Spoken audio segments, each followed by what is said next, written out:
गरीब से अमीर बनने तक का सफ़र। 10 साल की बेटी ने चलाया पापा का बिजनेस।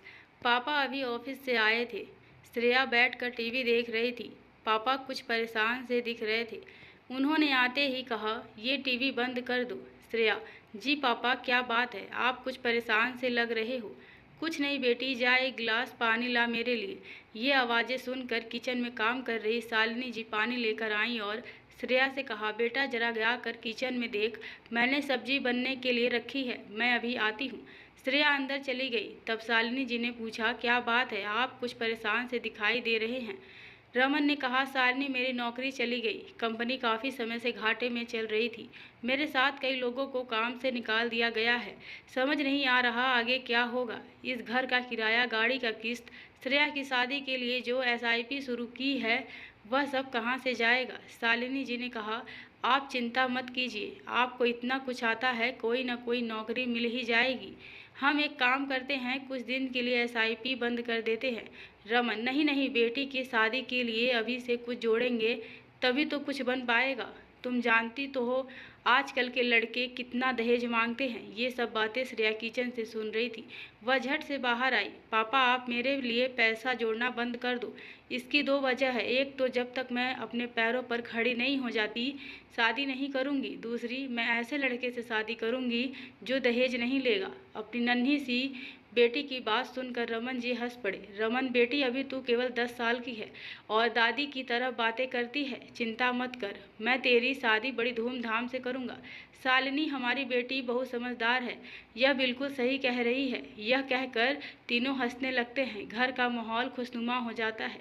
अगले दिन सुबह रमन जी तैयार हो रहे थे, तभी शालिनी जी ने पूछा, आप सुबह सुबह कहाँ चल दिए? रमन, वो आज संडे है, अपने कुछ दोस्तों से मिलने जा रहा हूँ, शायद कहीं नौकरी का इंतजाम हो जाए। उनके जाने के बाद शालिनी जी फ़ोन पर अपने भाई से बात कर कर रोने लगी। भैया, ये किसी को कुछ बता नहीं रहे हैं, लेकिन बहुत परेशान है, क्या करूँ कुछ समझ नहीं आ रहा है। अगर इन्हें जल्द नौकरी न मिली तो ना जाने हमारा क्या होगा। श्रेया अभी अभी स्कूल से आई थी, वह मम्मी से खाना लेने आ रही थी, तभी गेट के पीछे से उसने सारी बातें सुन ली। उसके लिए यह सब नया था। उसे सारी बातें समझ में आ रही थी। उसके मम्मी पापा कितना परेशान थे। अगले दिन रमन जी घर में बैठे थे। आज श्रेया की छुट्टी थी। घर का माहौल एकदम शांत था, कोई किसी से बात नहीं कर रहा था। तभी श्रेया बोली, पापा आप भी ताऊ जी की तरह कोई बिजनेस क्यों नहीं करते? शालिनी, बेटा ये सब क्या सुबह सुबह लेकर बैठ गई? ताऊ जी ने कई सालों से बिजनेस जमाया है, हम ये सब कैसे कर सकते हैं? इसके लिए पैसे कहाँ से आएगा? श्रेया, मम्मी मेरी शादी के लिए आप बचपन से जो सेविंग कर रहे हैं, अगर उस पैसे से पापा बिजनेस शुरू करें तो कैसा रहेगा? रमन, नहीं नहीं बेटा, हम उस पैसों को तो हाथ भी नहीं लगा सकते। कल बिजनेस नहीं चला तो सारा पैसा डूब जाएगा। श्रेया, पापा क्या हो जाएगा अगर पैसा डूब गया तो? बड़े होकर पैसा कमा लूँगी, फिर शादी कर लूँगी। आपको मेरी कसम, मेरी चिंता छोड़कर उस पैसे से बिजनेस शुरू कर लीजिए। अगर चल गया तो हमारी सारी परेशानी दूर हो जाएगी। हम हमेशा परेशान रहते हैं। ताऊ जी और उनका परिवार कितना मज़े में रहते हैं। शालिनी, सुनिए जी, बिटिया ठीक कह रही है, अभी तो काफ़ी समय है, हमें ये करके देखना चाहिए, क्या पता ऊपर वाले की यही मर्जी हो। काफ़ी समझाने के बाद रमन जी बिजनेस करने के लिए तैयार हो गए। अगले दिन से उन्होंने अपने दोस्तों से सलाह लेना शुरू किया। कुछ ही दिनों में उन्हें बिजनेस के लिए आइडिया मिल गया। उन्होंने बिजनेस शुरू कर लिया। शुरू में बहुत परेशानी आई, लेकिन धीरे धीरे उनका बिजनेस अच्छा चलने लगा। पूरा परिवार बहुत खुश था। धीरे धीरे समय बीतने लगा। श्रेया ने बड़े होकर अपनी पढ़ाई पूरी की और फिर वह पापा का बिजनेस संभालने लगी। एक दिन श्रेया ने पापा से कहा, पापा अब आप आराम कीजिए, इस बिजनेस को अब मैं संभाल लूँगी।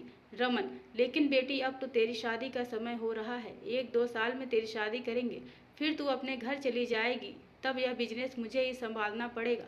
श्रेया, नहीं पापा, यह बिजनेस मैं संभालती रहूँगी, मैं उसी लड़के से शादी करूँगी जो मुझे यह सब करने के लिए राजी होगा। रमन जी और शालिनी ने बहुत समझाया, लेकिन श्रेया नहीं मानी।